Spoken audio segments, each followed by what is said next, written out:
चला, गोळीबार करण्यासाठी सराव करायची वेळ झाली. कोण? गांधीजी? तुम्ही काय करते? इंग्रजांवर गोळीबार करण्यासाठी निशाणा साधण्याचा प्रयत्न करते. काय म्हणालात?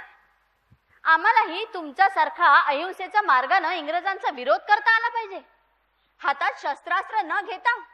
छे, शक्यच नाही. हे इंग्रज म्हणजे आपल्या देशाला लुटणारे दरोडेखोर आहेत आणि अशा दरोडेखोर लुटारूंना चिरडून टाकणं म्हणजे काही हिंसा होत नाही. नेताजींच्या सशस्त्र क्रांतीच्या नाऱ्यानं आमच्या तरुण सळसळत्या रक्ताला साथ घातली होती. गांधीजींचे हे अहिंसेचे धोरण आम्हाला मुळीच पटत नव्हते. तुम मुझे खून दो, मैं तुम्हें आजादी दूंगा. तुम मुझे खून दो, मैं तुम्हें आजादी दूंगा. वंदे मातरम, वंदे मातरम. नेताजींच्या या नाऱ्यानं मी पार भारावले होते. त्यांच्या या क्रांती कार्यात फुल न फुलाची पाकळी म्हणून मी माझे सारे मौल्यवान सोन्याचे दागिने एका क्षणात देऊन टाकले. इतके मौल्यवान सोन्याचे दागिने बघून नेताजी स्तिमित झाले आणि ते स्वतः आमचे घरी आले. परंतु ते दागिने परत करण्यासाठी? हे बघून माझ्या तळपायाची आग मस्तकात गेली. एखाद्या विद्युलतेसारखे मी कडाडले. এই সব গয়না অলঙ্কার আমার নিজের, আমার বাবার নয়। আমি এটা দেশের কাজের জন্য দান করেছি, আর আমি যে দিয়েছি ते फिरिये नेब ना. दिलं दान मी परत घेत नसते.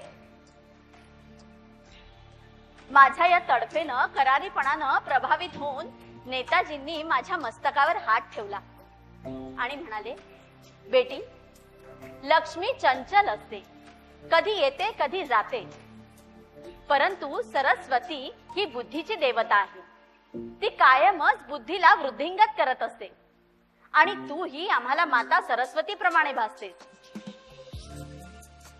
आणि त्या दिवसापासून ही राजामणी सरस्वती राजामणी म्हणून ओळखली जाऊ लागली. यानंतर माझ्याच आग्रहावरून त्यांनी त्यांच्या आईने या संस्थेत मला रुजू करून घेतलं. मी अल्पवयीन असले तरी सुद्धा माझी धडाडी बघून त्यांनी इंग्रजांच्या छावणीत जाऊन गुप्त हेरगिरी करण्याची जीवावर बेतू शकणारी जबाबदारी माझ्यावर टाकली. माझ्यासोबत माझ्या मैत्रिणी होत्याच, नीरा आर्य, मानवती आर्य आणि दुर्गा मल्ल. आमच्या सगळ्यांवर त्यांनी ही जबाबदारी टाकली. नेताजींनी विश्वासानं आमच्यावर टाकलेल्या जबाबदारीला, त्यांच्या आमच्यावरील विश्वासाला तडा जाऊ न देता शर्थीनं पार पाडण्याचा मनोमन निश्चय केला आम्ही. नेताजी म्हणाले, तुम्ही जर पकडल्या गेलात तर तुमचे हाल कुत्राही खाणार नाही. शत्रू अनेक प्रकारे तुमचं तोंड उघडण्याचा प्रयत्न करेल. वेळ प्रसंगी तुम्हाला आपला जीवही गमवावा लागेल. बोला, आहे तुमची तयारी? क्षणाचाही विलंब न करता आम्ही एका सुरात म्हणालो, आम्ही वचन देतो, प्राण गेले तरी 72, परंतु शत्रू समोर आम्ही तोंडही उघडणार नाही. जीव गेला तरी प्राण देण्यासही कचरणार नाही. वंदे मातरम, वंदे मातरम.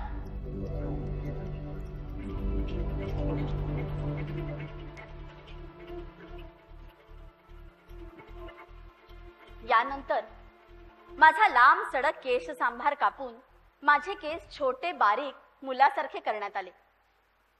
माझ्यासोबत माझ्या मैत्रिणींचंही सगळ्यांचं रूपांतर करण्यात आलं. आणि इथून हेरगिरीच्या कार्यासाठी माझा मणी म्हणून जन्म झाला.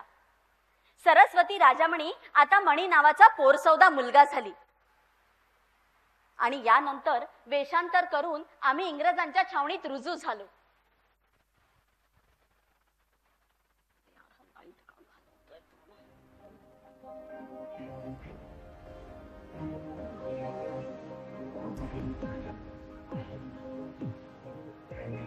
या कानाची त्या कानाला खबर लागू न देता इंग्रजांची योजना आम्ही नेताजींपर्यंत पोहोचवत होतो. इतकंच काय, वेळ पडल्यास गुप्तपणे ऐकून त्यांचे मनसुबे सुद्धा आम्ही नेताजींना सांगत होतो. कोणाचंही लक्ष नाहीये बघून इंग्रजांची अत्याधुनिक शस्त्रास्त्र सुद्धा लपून नेऊन आम्ही नेताजींच्या छावणीपर्यंत पोहोचवत होतो. थोडी थोडकी नाही, तब्बल 2 वर्ष इंग्रजांच्या नाकावर टिच्चून आम्ही त्यांच्या योजना, त्यांच्या मनसुबे, सगळे त्यांचे अत्याधुनिक शस्त्रास्त्र सुद्धा नेताजींपर्यंत पोहोचवत होतो आणि कृतकृत्य होत होतो.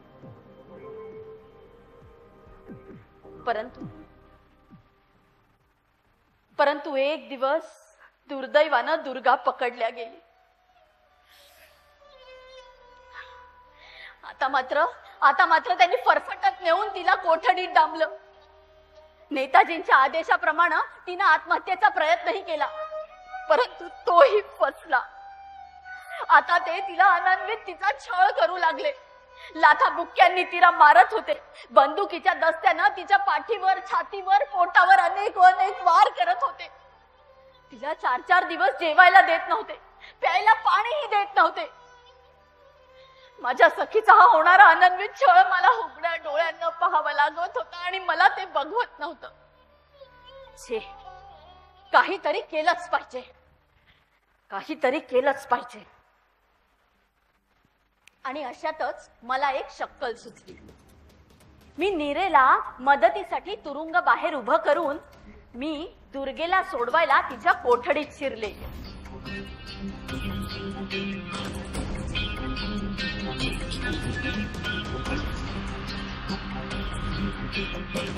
देशांतरण करून कोणत्याही शिपायाचं लक्ष नाहीये असं बघून हळूच दबकत दुर्गेच्या कोठडीजवळ पोहोचले. क्लिपच्या साह्यानं तिच्या कोठडीचं कुलूप उघडलं.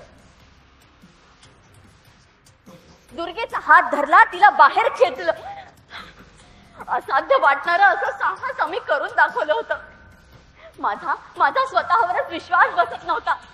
छाती विलक्षण वेगानं धडधडत होती. हातापायाला सूक्ष्मसा कंप सुटला होता, घाम फुटला होता.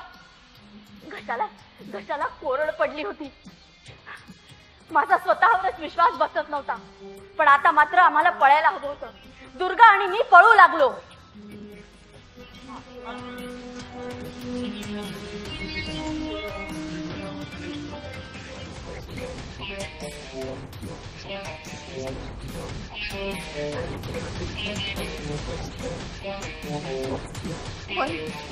पण आमचा हा आनंद फार काळ टिकला नाही. दुर्गा पळून गेल्याचं इंग्रज अधिकाऱ्यांच्या लक्षात येताच त्यांनी तुरुंग डोक्यावर घेतला. भाग गई लड़की भाग गई, ढूंढो उसे, पकड़ो उसे, कहाँ गई, ढूंढो उसे, सब ढूंढो उसे, कहाँ गई लड़की. आता मात्र आम्हाला अजून जोरात पळायला हवं होतं. आता आम्ही तुरुंगा बाहेर पडलो होतो आणि आता नीरासोबत आमच्यासोबत धाव लागली होती.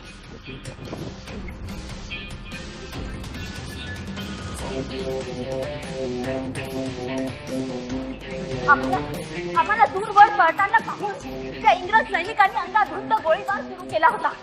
आता काय करावं, आम्हाला कसंही करून जंगल गाठायचं.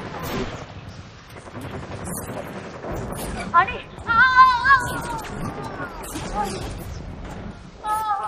त्या इंग्रज सैनिकांची एक गोळी माझ्या पायात शिरली. मी जायबंदी झाले. आता इंग्रज शिपायांमध्ये आणि आमच्यातील अंतर झपाट्यानं कमी होऊन लागलं होतं. आता जर या नराधमांच्या हाती लागलो तर नाही, प्राण कंठाशी आले, डोळ्यासमोर अंधारी आली. आणि तेव्हाच मनपटलावर गुंजला तो नेताजींचा आवाज, तुम मुझे खून दो, मैं तुम्हें आजादी दूंगा. 1000 हत्तींचं बळ संचारलं माझ्या अंगात. तुकड्या पायाची, वळवळत्या वाहणारी रक्ताची पर्वा न करता आम्ही जंगलाच्या दिशेनं धावू लागलो.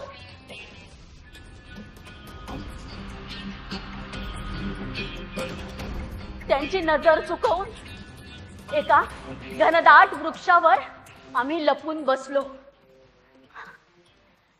रात्रीच्या त्या नीरव शांततेत आवाज होता तो केवळ आमच्या धपापत्या श्वासांचा. दुसऱ्या दिवशी सकाळी टेहाळणी करताना ते शिपुर्डे दिसले आम्हाला. आम्ही झाडावरच दबा धरून बसलेलो होतो. आता मात्र पायाच्या कळा मस्तकापर्यंत पोहोचू लागल्या होत्या. शुद्ध हरपेल की काय असं वाटत होतं. परंतु काही झालं तरी या लांडग्यांच्या हातात लागायचं नाही हा मनाचा निग्रह पक्का होता. तब्बल 3 दिवस आम्ही उपाशी पोटी झाडावर लपून बसलो होतो. चौथ्या दिवशी आम्ही आजूबाजूचा कानोसा घेत दबकत दबकत झाडावरनं उतरलो.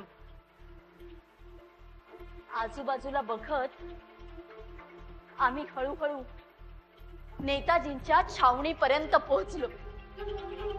एव्हाना आम्ही पळून गेल्याची वार्ता नेताजींपर्यंत पोहोचलीच होती. आमच्यासाठी शोध पथक पाठवण्यात आली होती. आम्हाला छावणीत आल्याचं बघताच एकच आनंदाची लहर उठली.